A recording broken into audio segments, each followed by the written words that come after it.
Kung ayaw nyo magkaganyan yung bike nyo, gamitin nyo kasi. Isang taon din pala nakatambay yung MTB natin kaya lahat ng bearings nag-stock na.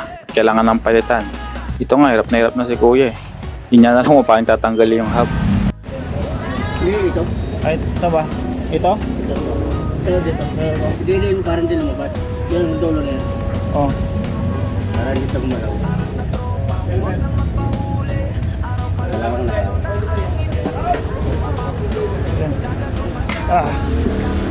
Ayaw?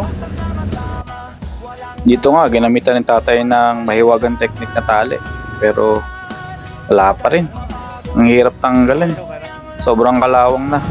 Dapa lahat? Kaya pala hirap na hirap tanggalin. Lahat ng spring dun sa hub nakadapa na dahil sa kalawang. Yeesh. Tapos ng hub, bottom bracket na yung pinatira natin. Ito, tumutulo pa nga dahil pinasok na pala ng tubig. At pagtanggal, kitang-kita yung kalawang. Kaya nilagyan na agad ng degreaser para malinisan. Tapos ito, tinatry ni Kuyang tanggalin yung mga nakakatigit ng kalawang dun sa bearing. Kaso, wala talaga, hindi na umiikot. Kahit anong gawin. Kaya, ayun, gastos na naman. Palit tayo ng bottom bracket. Nagpalit rin pala tayo ng bike chain. At syempre, hindi basa-basa. Kailangan quality para iwas putol at mas smooth sa padjak. Pero hindi ganoon kamahal. Sige, lalagay ko na lang dyan sa yellow basket kung gusto nyo ng ganitong klaseng chain. Isa pang problema nito is yung headset.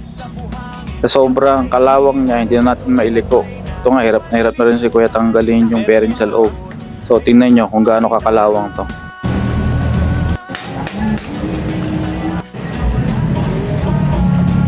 Kalawang na talaga. Ang ibig sabihin yan, another gastos na naman. Nagpalit na tayo ng headset. Siyempre, pumili na rin tayo ng kulay na babagay sa bike natin. Pagka uwi natin at nalinisan yung bike, may isa pa parang problema.